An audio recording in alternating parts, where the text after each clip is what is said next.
നമസ്കാരം. മലയാളി വാർത്തയിലേക്ക് സ്വാഗതം. വല്ലാത്തൊരു അടി.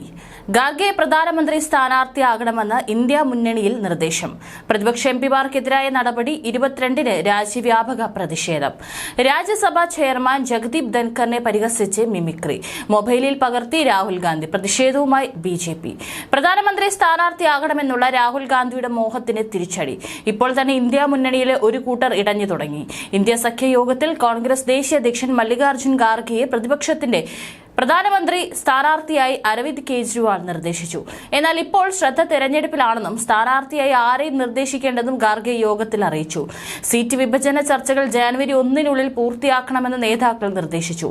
പാർലമെന്റിലെ അതിക്രമവുമായി ബന്ധപ്പെട്ട സുരക്ഷാ വീഴ്ച ചർച്ച ചെയ്യണമെന്നാവശ്യപ്പെട്ടുള്ള പ്രതിഷേധത്തിൽ പ്രതിപക്ഷ എംപിമാരെ പുറത്താക്കിയ നടപടി ജനാധിപത്യ വിരുദ്ധമാണെന്ന് കോൺഗ്രസ് ദേശീയ അധ്യക്ഷൻ മല്ലികാർജ്ജുൻ ഖാർഗെ പറഞ്ഞു.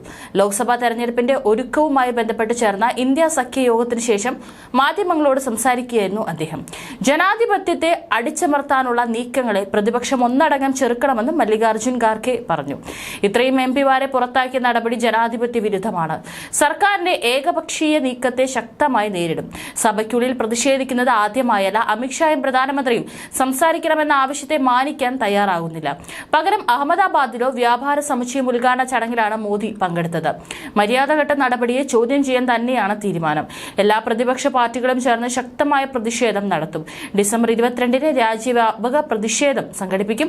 ലോക്സഭാ തെരഞ്ഞെടുപ്പിൽ സീറ്റ് വിഭജനം പൂർത്തിയാക്കാൻ ഒരു പ്രതിസന്ധിയും ഉണ്ടാകില്ല. വിജയിക്കുക എന്നതാണ് ലക്ഷ്യമെന്നും പ്രധാനമന്ത്രി ആരെന്ന് പിന്നീട് തീരുമാനിക്കുമെന്നും ഭൂരിപക്ഷം കിട്ടുക എന്നതാണ് പ്രധാനമെന്നും ഖാർഗെ പറഞ്ഞു. കൂട്ട സസ്പെൻഷന് പിന്നാലെ രാജ്യസഭാ ചെയർമാൻ ജഗദീപ് ധൻഖറിനെ പരിഹസിച്ച് പ്രതിപക്ഷ എംപിമാർ. പാർലമെന്റിന് പുറത്ത് പ്രതിഷേധത്തിനിടെ തൃണമൂൽ കോൺഗ്രസ് എംപി കല്യാൺ ബാനർജി ജഗദീപ് ധൻഖറെ അനുകരിച്ചു.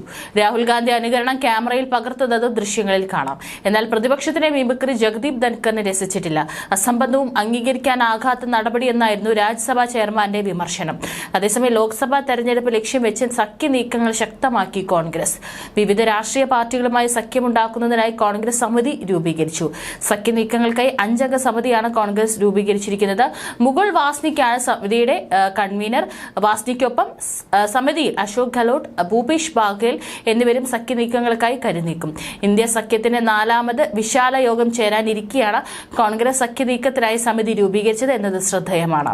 അതേസമയം ഇന്ത്യ സഖ്യത്തിന്റെ 4ാമത് വിശാല യോഗം ദില്ലിയിലാണ് ചേരുക. ലോക്സഭാ തെരഞ്ഞെടുപ്പിന്റെ സെമി ഫൈനൽ പോരാട്ടം എന്ന് വിശേഷിപ്പിക്കപ്പെട്ട 5 സംസ്ഥാനങ്ങളിലെ തെരഞ്ഞെടുപ്പിലെ പരാജയത്തിന്റെ പശ്ചാത്തലത്തിൽ ഉയർത്തെഴുന്നേൽപ്പാണ് പ്രതിപക്ഷ സഖ്യം ലക്ഷ്യമിടുന്നത്. ഒന്നിച്ചു നിൽക്കേണ്ടത് എല്ലാ പ്രതിപക്ഷ പാർട്ടികളുടെയും ആവശ്യമാണെന്നും ഇനിയും ഒന്നിച്ചു പോകാനായില്ലെങ്കിൽ 2024-ലെ പൊതു തെരഞ്ഞെടുപ്പിൽ വലിയ തിരിച്ചടി നേരിടുമെന്നുള്ള തിരിച്ചറിവിന്റെ പശ്ചാത്തലത്തിലാണ് യോഗം.